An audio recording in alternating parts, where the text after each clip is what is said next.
নমস্কার বন্ধুরা, welcome back to our channel. আজকে তোমাদের সামনে নিয়ে এলাম মাধ্যমিক 2025-এর ভূগোলের সম্পূর্ণ 3 নম্বর প্রশ্নের সাজেশন, যেটা তোমরা স্ক্রিনে দেখতে পাচ্ছ। তোমাদের মাধ্যমিকে মোট 12 নম্বর কিন্তু 3 নাম্বার প্রশ্ন থেকে থাকে এবং তোমাদেরকে কটা প্রশ্নের উত্তর করতে হয়? মাত্র 4টে প্রশ্নের উত্তর কিন্তু তোমাদেরকে মাধ্যমিকে কিন্তু লিখে আসতে হয়। বাট এই 4টে প্রশ্ন কি কি ধরনের থাকে, কি রকম কি টাইপসের তোমাকে উত্তর দিতে হবে, কিভাবে তোমাকে উত্তর বাছাই করতে হবে, সেটা কিন্তু ভিডিওতে বলবো। তারপরে কিন্তু তোমাদেরকে প্রত্যেকটা অধ্যায় ভিত্তিক তোমাদের সামনে কিন্তু প্রশ্নগুলো কিন্তু আমি পেশ করব। তার জন্য কিন্তু যারাই ভিডিওটাকে একটু স্কিপ করে দেখবে না, তারাই গুরুত্বপূর্ণ কথাগুলো মিস করে যাবে। ঠিক আছে, তোমাদেরকে আমি ভিডিও শেষে কিন্তু স্ক্রিনশট দেওয়ার কিন্তু টাইম দেবো, ওটা নিয়ে চিন্তা করো না।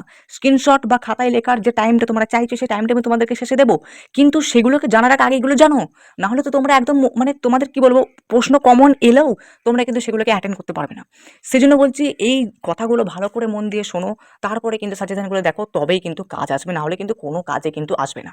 তো বন্ধুরা, আমাদের কিন্তু এই চ্যানেলে কিন্তু নিয়মিত সাজেশনের ভিডিও কিন্তু পোস্ট হচ্ছে। তার জন্য কিন্তু এক্ষুনি আমাদের চ্যানেলটাকে সাবস্ক্রাইব করে পাশে থাকা বেল আইকনকে ক্লিক করে রেখে দাও, যাতে আগামী দিনে যে সমস্ত ভিডিওগুলো পোস্ট হবে সেগুলো যেন তুমি সবার আগে পেয়ে যাও।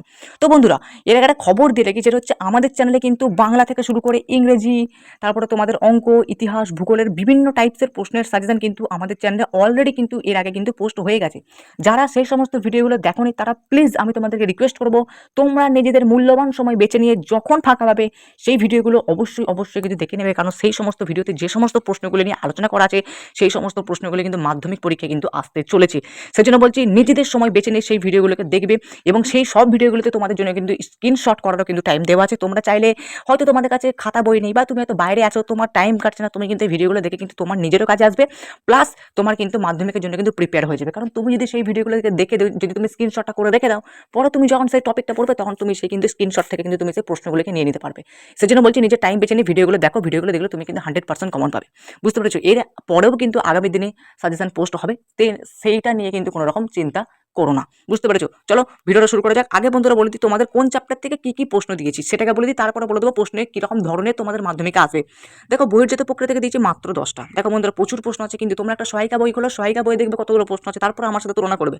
বায়ুমণ্ডল, যেটা সব থেকে কঠিন চ্যাপ্টার, মাত্র দিয়েছি 15টা। বায়ুমণ্ডল থেকে 8টা, বজ্র থেকে 4টে, মানচিত্র থেকে 5টা, ভারতের অর্থনীতি থেকে মাত্র 12টা, কিন্তু ভারতের প্রাকৃতিক থেকে দিয়েছি 50টা।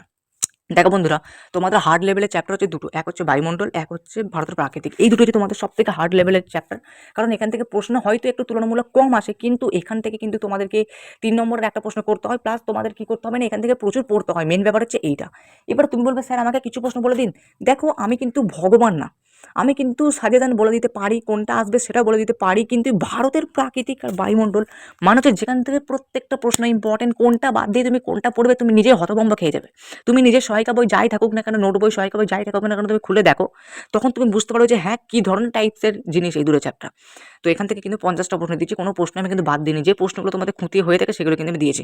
দেখো বন্ধুরা, তোমাদের এখান থেকে 4টে প্রশ্ন আছে। তোমাদের ভারতের প্রাকৃতিক আর অর্থনীতি থেকে প্রশ্ন আছে দুটো, সেখান থেকে তোমাদেরকে করতে হয় একটা। মানচিত্র থেকে আসে দুটো, সেখান থেকে করতে হয় একটা। আর কি হয়, বজ্রের ব্যবস্থাপনা থেকে আসে দুটো, সেখান থেকে করতে হয় একটা। অর্থাৎ 3টে প্রশ্ন তুমি কিন্তু এখান থেকে পেয়ে গেলে। আর বাকি যে 3টে চ্যাপ্টার আছে, অর্থাৎ বহির্জাত প্রক্রিয়া, বায়ুমণ্ডল আর বাড়িমণ্ডল, এখান থেকে তোমাদের দুটো প্রশ্ন আছে, করতে হয় একটা।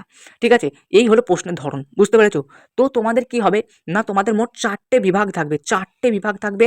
এই 4টে বিভাগের প্রত্যেকটা বিভাগে কি থাকবে, দুটো করে প্রশ্ন দেওয়া থাকবে। প্রত্যেকটা বিভাগে দুটো করে প্রশ্ন দেওয়া থাকবে এবং সেই দুটো প্রশ্নের মধ্যে তোমাকে কিন্তু একটা করতে হবে। এমনটা না যে তুমি প্রথম দুটো বিভাগ থেকে দুটো দুটো করে 4টে প্রশ্ন করে দিলে, পরের দুটো বিভাগ বাদ রয়ে গেলে, এমনটা কিন্তু না। এটা তুমি ফলো করতে পারবে, তোমার নিজে যদি টেস্ট পেপার বা কোনো রকম কোশ্চেন ব্যাংকে থাকে, তাহলে কিন্তু তুমি সেখান থেকে ফলো করতে পারবে। বুঝতে পেরেছো? এই গেল পুরো ব্যাপার। তো বন্ধুরা, এটা একটা খবর দিয়ে রাখি, মাধ্যমিক 2025-এ যদি তোমাদের কোনো সাবজেক্টে যদি নোটস দরকার পড়ে, তাহলে তোমরা স্ক্রিনে দেওয়া হোয়াটসঅ্যাপ নাম্বারে কিন্তু আমার সাথে যোগাযোগ করতে পারো। আমরা কিন্তু প্রত্যেকটা বিষয়ের অধ্যায় ভিত্তিক কম্পিউটার প্রিন্টিং প্লাস হাতের লেখা কিন্তু আমরা নোটস কিন্তু পাবলিশ করে দিয়েছি তোমাদের উপকারের জন্য। তোমাদের অনেকেরই বই পড়তে ভালো লাগে না, সহায়িকা পড়তে ভালো লাগে না, তোমরা কিন্তু আমার কাছ থেকে নোটসগুলো নিলে তোমরা কিন্তু সেখান থেকে ভীষণ উপকৃত হবে। দেখো, তোমরা হয়তো আমার কাছ থেকে এই সমস্ত সাজেশনগুলো নিয়ে হয়তো 100% কমন পেয়ে গেলে, কিন্তু তোমাকে 90% বা 95 এরকম নম্বর তোমাকে কিন্তু পেতে হবে আজকালকার দিনে। তো এই নম্বরটা পেতে গেলে তোমাকে কি চাই, একটা ভালো সুলভ মূল্যে একটা নোটস চাই। সেই নোটসগুলো পেতে চাইলে তুমি কিন্তু আমার কাছ থেকে নোটস কিন্তু কিনতে পারো। কারণ আমাদের নোটসে যে ধরনের উত্তরগুলো লেখা আছে না, তোমাদের পড়তেও তো খুব তাড়াতাড়ি মুখস্থ হবে, প্লাস তোমাদের কিন্তু খুব কম সংখ্যক প্রশ্ন কিন্তু সেখানে দেওয়া আছে। তোমরা চাইলে কিন্তু অনায়াসেই খুব সহজেই কিন্তু একটা চ্যাপ্টার শেষ কিন্তু এখান থেকে অনায়াসে কিন্তু শেষ করে দিতে পারবে। কারণ সহায়িকার তুলনায় কিন্তু অনেক অনেক অনেক গুণ কিন্তু সহজ ভাষায়, প্লাস অনেক কম প্রশ্ন তো দেওয়া। কারণ তোমরা তোমরা অনেকেই সহায়িকা পড়তে গিয়ে দেখবে মাঝে মাঝে তোমরা ডিপ্রেশনে চলে যাও, ডিমোটিভেশনাল হয়ে যাও যে সহায়িকা পরীক্ষা আমি শেষ করতে পারবো, বা অনেকে কি করে না, ভূগোলের সমরেন্দ্রনাথ মোদকের বই পড়ে, সেখান থেকে কিন্তু অনেক মাথা ডিফেক্ট হয়ে যায়। এমনিতে কঠিন বই এসব তোমাদের মাথায় কিছু ঢুকবে না। এই জন্য তোমরা যদি চাও না আমি অল্প পড়বো এবং আমি 90+ মার্কস পাবো, তাহলে কিন্তু তোমরা আমার কাছ থেকে নোটস কিনো না। শুধুমাত্র ভূগোলের না, ভৌত বিজ্ঞান, জীবন বিজ্ঞান, ইতিহাস, তারপরে তোমাদের বাংলা, প্রত্যেকটা বিষয়ের নোটস কিন্তু আমরা পাবলিশ করে দিয়েছি। যাবতীয় ডিটেলস জানতে গেলে তোমরা কি করবে, চলে যাও তোমরা ডিসক্রিপশন বক্স থেকে তোমরা একটু নিচের দিকে স্ক্রল করে দেখবে, মোট 7টা প্লেলিস্টের লিঙ্ক পাবে। 7টা প্লেলিস্টের লিঙ্কের মধ্যে তোমার যে বিষয়ে নোটস সম্পর্কে যাবতীয় তথ্য জানা দরকার, যে আমাদের নোটসটা কেমন, কোন স্যার বানিয়েছে, কত টাকা মূল্য, পেমেন্ট মেথড কি, এইসব ডিটেলস যদি তোমরা জানতে চাও, তাহলে কিন্তু সেই বিষয়ের প্লেলিস্টে ক্লিক করে তোমরা সেখানে থাকা সব কটা ভিডিও দেখে নেবে। সেই সব কটা ভিডিও দেখলে তোমরা কিন্তু সেখান থেকে যাবতীয় তথ্য কিন্তু সেখান থেকে পেয়ে যাবে। বুঝতে পেরেছো? আর তা না হলে তোমরা ডাইরেক্ট আমাকে হোয়াটসঅ্যাপে মেসেজ করতে পারো, দিয়ে দেবো। বুঝতে পেরেছো? তো তুমি দুটো অপশন তোমার কাছে, হয় আমাকে হোয়াটসঅ্যাপে ডাইরেক্ট মেসেজ করো, না হলে তুমি আগে ভিডিওগুলো দেখে তারপর হোয়াটসঅ্যাপে মেসেজ করো। ব্যাস, এই গেল পুরো ব্যাপার। চলো এবার কিন্তু অধ্যায় ভিত্তিক তোমাদেরকে আমি সাজেশনগুলো দিয়ে দিচ্ছি, তোমরা স্ক্রিনশট বা খাতায় লিখে নিতে পারো। তারপরে কিন্তু এই প্রশ্নগুলো প্র্যাকটিস করো, তোমরা কিন্তু এখান থেকে 100% কমন কিন্তু মাধ্যমিকে কিন্তু পেয়ে যাবে। বন্ধুরা, প্রথম প্রশ্ন প্রক্রিয়া চ্যাপ্টার থেকে দেখো, তোমরা এখান থেকে দেখতে পাচ্ছ বহির্জাত প্রক্রিয়া। প্রথম প্রশ্ন হচ্ছে নদীর ক্ষয়কাজে 3টি পদ্ধতি লেখো, আরোহণ অবরোহণের পার্থক্য লেখো, গিরিখাত ক্যানিয়নের পার্থক্য লেখো, বদ্বীপ সৃষ্টির অনুকূল পরিবেশ ব্যাখ্যা করো, সুন্দরবনের উপর জলবায়ু পরিবর্তনের প্রভাব আলোচনা করো, পার্বত্য হিমবাহ মহাদেশী হিমবাহের পার্থক্য লেখো, মরু উপকূল অঞ্চলে বায়ুর কাজে প্রাধান্য লাভের কারণ কি। ঠিক আছে, তো তোমরা এগুলো স্ক্রিনশট করতে আরম্ভ করে দাও। আমি কিন্তু পরপর তোমাদেরকে দেখিয়ে যাবো। আমি 2 নম্বর পেজে আসছি। ঠিক আছে, 2 নম্বর পেজে দেখো, আমি প্রথম প্রশ্ন মানে 8 নম্বর প্রশ্ন, মরু সম্প্রসারণের কারণ ও প্রতিরোধের উপায় কি, রসে মতনের ড্রাম লিনের পার্থক্য লেখো, নদী উপত্যকা হিমবাহ উপত্যকা পার্থক্য লেখো। এই হলো 10টা প্রশ্ন, তোমরা স্ক্রিনশট করতে আরম্ভ করো। বজ্র ব্যবস্থাপনা থেকে আসছি।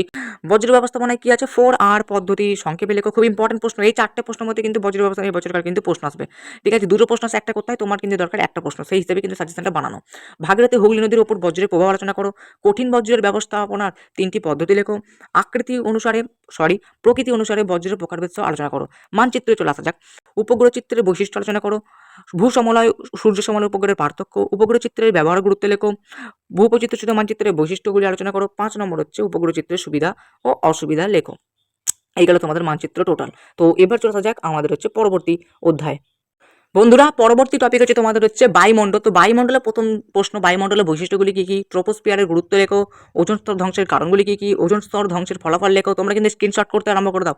বৈপরীত্য উত্তাপ কি, বায়ুর উষ্ণতার সঙ্গে চাপের সম্পর্কে লেখো, আবহাওয়া জলবায়ুর মধ্যে পার্থক্য লেখো, ক্রান্তীয় ঘূর্ণবাতের বৈশিষ্ট্য লেখো, স্থলবায়ু সমুদ্রবায়ুর মধ্যে পার্থক্য লেখো, ঘূর্ণবাত ও প্রতিভা ঘূর্ণবাতের মধ্যে পার্থক্য লেখো, পরিচলন বৃষ্টিপাত কি, শৈলতকে বৃষ্টিপাত কিভাবে সংঘটিত হয়, আপেক্ষিক আর্দ্রতা চরম আর্দ্রতার মধ্যে পার্থক্য লেখো, জলচক্রের গুরুত্ব লেখো, আর হচ্ছে গ্রিন হাউস এফেক্ট বলতে কি বোঝো। এই হলো 15টা প্রশ্ন বায়ুমণ্ডল থেকে।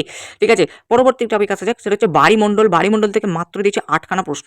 ঠিক আছে, দেখো, গ্র্যান্ড ব্যাংক মগ্নচড়া বাণিজ্যিক মৎস্য চাষের জন্য অনুকূল কেন, নিউ ফাউন্ডল্যান্ড সারা বছর কুয়াশাচ্ছন্ন থাকে কেন, ভরা কটাল মরা কটালের মধ্যে পার্থক্য লেখো, একটি স্থানে দুটি মুখ্য জোয়ারের মধ্যে সময় ব্যবধান 24 ঘন্টা 52 মিনিট হয় কেন, ভীষণ ইম্পর্টেন্ট, অমাবস্যা জোয়ার পূর্ণিমা জোয়ারের তুলনায় তীব্র হয় কেন, পেরিজিয়ান জোয়ার অ্যাপোজিয়ান জোয়ার কি, জলবায়ুর উপর সমুদ্র স্রোতের প্রভাব লেখো, সমুদ্র স্রোত সমুদ্র তরঙ্গের মধ্যে পার্থক্য লেখো। এই হলো মোট 8খানা প্রশ্ন।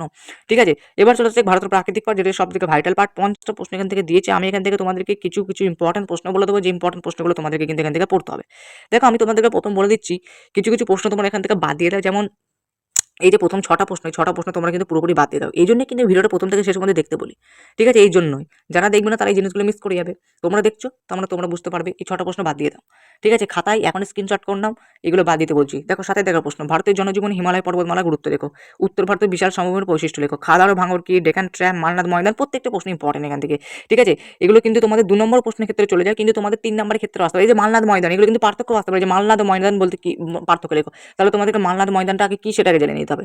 ডেকানটা তোমাদের টিকা আকারেও আসতে পারে, বলা যায় না কিছু। এগুলো থেকে তোমার কিন্তু 2 নম্বরও ক্লিয়ার হবে। এই জন্য বলছি, আমাদের প্রথমে 3 নম্বর প্রশ্নগুলো প্র্যাকটিস করার পর তারপরে কিন্তু 2 নম্বর প্রশ্নগুলো প্র্যাকটিস করবে, তাহলে তোমাদের ম্যাক্সিমাম প্রশ্ন কিন্তু ক্লিয়ার হবে।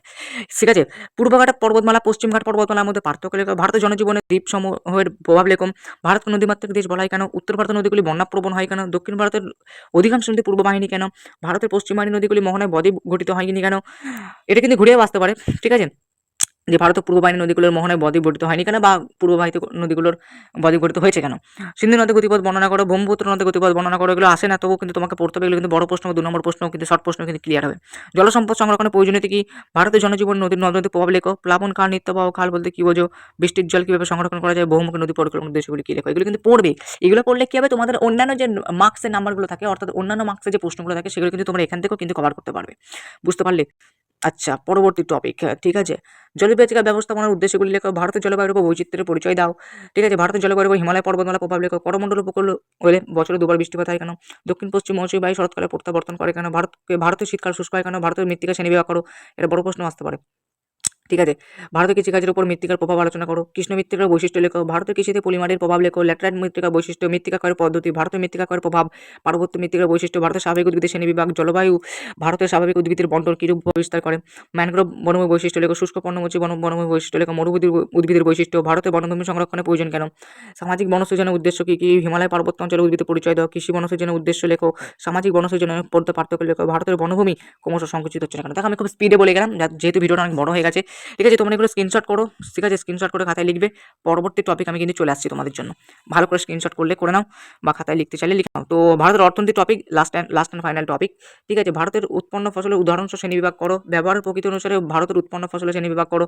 দাক্ষিণাত্য মানে কৃষ্ণ মৃত্তিকায় অধিক কার্পাস চাষ হয় কেন? অসমে অধিক চা চাষ হয়ে থাকে কেন? খারিফ শস্য রবি শস্য পার্থক্য খুব ইম্পর্টেন্ট। খাদ্যশস্য বাণিজ্যিক শস্যের মধ্যে পার্থক্য, খাদ্য ফসল বাণিজ্যিক ফসলের মধ্যে পার্থক্য। কাঁচামাল ভিত্তিক শিল্প শ্রেণীবিভাগ করো। শিল্প গড়ে ওঠার ক্ষেত্রে কাঁচামালের ভূমিকা কি? শিল্প গড়ে ওঠার ক্ষেত্রে পরিবহনের কিরূপ ভূমিকা? জলবায়ু কোন স্থানে শিল্প গড়ে ওঠার ক্ষেত্রে কিরূপ প্রভাব বিস্তার করে? দুর্গাপুরকে ভারতের উল্লেখ এখানে। এই হচ্ছে 12টা প্রশ্ন। তো এই গেল তোমাদের টোটাল ভারত, অর্থাৎ ভারত সহ তোমাদের পুরো যে ভূগোল বই আছে, পুরো ভূগোল বইয়ের 3 নাম্বার প্রশ্নের সাজেশন কিন্তু তোমাদের সামনে আমি শেয়ার করলাম। পারলে বন্ধুদের কাছে ভিডিওটা শেয়ার করো, চ্যানেলটাকে সাবস্ক্রাইব করে ভিডিওটা লাইক করো, আমাদের পাশে থেকো। নোটসগুলো চাইলে কিনে নিতে পারো, খুব উপকার হবে। কারণ এখান থেকে তোমরা কিন্তু 100% কমন কিন্তু পেয়ে যাচ্ছ, কিন্তু 100% নম্বর পেতে গেলে তোমাকে কিন্তু আমাদের নোটস পড়তে হবে। চলো আবার দেখাবে নতুন একটা সাজেশনের ভিডিও সাথে।